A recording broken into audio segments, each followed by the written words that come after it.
Welcome back to the channel Kind Tales. Today's story is a deeply spiritual journey about compassion, faith, healing, and the unseen ways in which God uses ordinary people to create extraordinary change.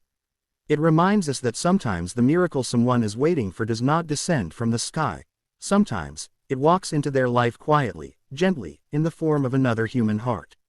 Our story begins with a man named Ethan Malik, a humble single father known for his soft smile and the calmness in his voice, a calmness shaped not by an easy life but by a soul that had learned to survive storms with dignity. After losing his wife years ago, Ethan raised his little daughter Aisha with a tenderness that came from both love and grief, a tenderness built on late-night prayers, early morning struggles, and a constant whisper to himself that he must stay strong, not because life was easy, but because a small pair of eyes needed him to be her anchor. Each morning before school, he would place his hand gently on Aisha's head and pray that her heart remained kind, even when the world failed to be. That little ritual was his way of choosing faith every day, his way of keeping light alive in a home that once felt too quiet. One cold November morning, as they walked toward the school building, Ethan's eyes fell upon someone new, a teenage girl standing near the gate, clutching an old backpack as if it were her only shield. Her name was Mina, a transfer student whose silence carried the weight of stories she had never told. She stood slightly curled inward, as though trying to take up less space, as though the world had taught her that she didn't deserve to be seen. Ethan noticed details others walked right past: the exhaustion beneath her eyelids, the faint trembling in her shoulders, the way she avoided eye contact with a kind of practiced fear. In class, she drifted through the hallways like a ghost, sitting alone even during breaks, opening an empty lunchbox and pretending to eat so no one would notice. Her teacher saw a quiet student. Ethan saw something else, the same loneliness he once felt after his wife's death, a loneliness that squeezed the heart until breathing felt like lifting stones. Days passed, and the image of Mina standing alone kept returning to Ethan's mind. Then one evening, as he stayed late to grade papers, he heard the sound of soft, muffled crying echoing from the stairwell. He followed the sound quietly and found Mina curled into herself at the bottom of the steps, her face buried in her hands, her whole body shaking. He didn't approach. He knew the dignity of someone's private pain should never be stolen, but when he noticed a folded document slip from her bag, he picked it up only to give it back. Yet the words on the page flashed before he could look away: temporary shelter permit expiring. His heart tightened. This girl wasn't just sad. She was homeless, living in a temporary shelter with days left before she would be forced to move again. Suddenly, all the small signs made sense: the empty lunchbox, the oversized clothes, the fear in her eyes. She had been trying to survive quietly, invisibly. The next morning, Ethan approached her gently. "Good morning, Mina," he said softly. She startled as if kindness itself was unfamiliar. When he asked whether she'd eaten breakfast, she shook her head with a hesitation that broke something inside him. Without another word, he offered her half of the sandwich in his bag. She tried to refuse at first, but when he insisted, she accepted with trembling hands. That simple act cracked something inside her, a tiny fracture in the walls she had spent years building. He didn't push or ask questions, he simply offered compassion with no strings attached. And sometimes, spiritual healing begins just like that. Not with grand gestures, but with a moment of human warmth in a cold world. A few days later, Ethan brought his daughter Aisha to school early, and the little girl noticed Mina sitting alone at a bench. "Daddy, why is she always alone?" she asked. Ethan looked down and replied with a gentle truth: "Maybe she's waiting for kindness." Without hesitation, Aisha walked up to Mina and said, "Hi. I'm Aisha. Do you want to sit with me today?" And in that simple invitation, a small miracle began. From that day forward, Aisha would bring extra snacks, cookies she helped bake, fruit she picked herself, and even drawings she made just for Mina. Slowly, Mina's eyes began to lift when someone approached her. Her shoulders relaxed just a little. Hope, a feeling she thought she had lost, began to flicker again. But life has a way of testing hearts just when they begin to heal. One afternoon, the school board held a meeting about Mina's living situation. The shelter was closing, and she would be transferred to a state-run facility known more for structure than warmth.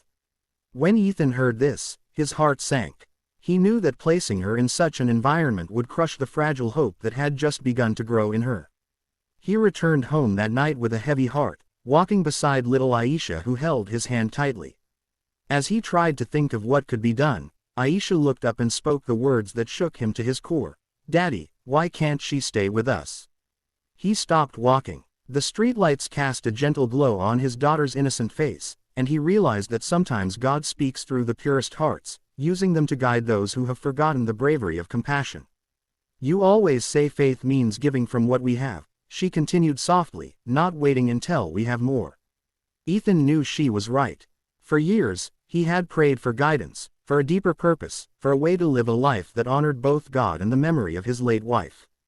And perhaps, this was the answer. That night, he sat alone in the dim living room, whispering a prayer into the quietness. "Do I have enough strength to help her? Enough resources? Enough wisdom?" The answer he felt was simple. You don't need to have enough. You only need to be willing. The next day, he met with child services, the principal, and shelter representatives. With calm conviction, he offered his home as a foster placement for Mina. The room fell silent. A single father volunteering to care for a teenage girl was unexpected, but sincerity radiated from him like sunlight through clouds. When they told Mina the option, she didn't speak at first. She simply looked down, then up, and then tears dropped one by one, not from sadness but from disbelief. No one had ever chosen her before. No one had fought for her. Now, someone was offering her a home. When Mina stepped into Ethan's house for the first time, she paused at the doorway, holding her small bag of belongings. It wasn't the size of the home that made her eyes fill with tears, it was the warmth. Aisha stood there holding a drawing that said, "Welcome home, Mina," surrounded by little hearts and flowers. Ethan showed her the guest room, a simple bed, a second-hand dresser, and a small lamp Aisha insisted would help her sleep better. That night, Mina cried silently into her pillow, but for the first time in years, her tears were tears of safety, relief, and an overwhelming sense of being wanted. Healing did not happen in one glorious moment. It happened slowly, gently, like the soft turning of seasons. There were nights when Mina woke up shaking from nightmares, days when she panicked at sudden noises, moments when she apologized excessively because she feared being a burden. But Ethan never raised his voice, never asked her to get over it, never made her feel like she was too much. Instead, he taught her how to breathe through panic, how to repeat prayers when fear returned, how to recognize that she was finally safe. He reminded her that healing was not a straight line, it was a sacred journey. Aisha taught her laughter, spinning her around in the living room, painting her nails, sitting beside her with childish excitement, telling her that sisters don't have to match blood to match hearts. Slowly, Mina began to trust. She began to smile more, speak more, breathe easier. One afternoon, as she helped Ethan prepare dinner, she asked the question she had been holding deep inside. "Why did you help me? You didn't even know me." Ethan paused, then looked at her with a softness that felt like a blessing. "Because once, someone helped me when I was breaking," he said quietly. "And because I saw you waiting for a chance. And I realized, maybe God was asking me to create one." Her eyes filled with tears again. Tears of gratitude, of healing, of realization that kindness can be powerful enough to rewrite a person's destiny. With stability, love, and emotional support, Mina began to flourish.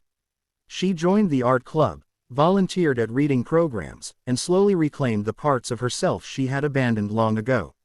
Teachers praised her growth, and counselors admired her resilience.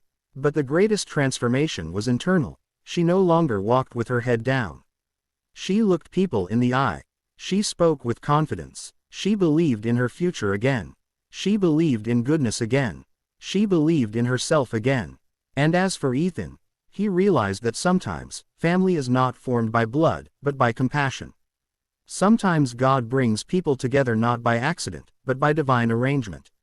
Sometimes the blessing you give becomes the blessing that transforms your own life. Mina found a home, Aisha found a sister, and Ethan found a deeper purpose.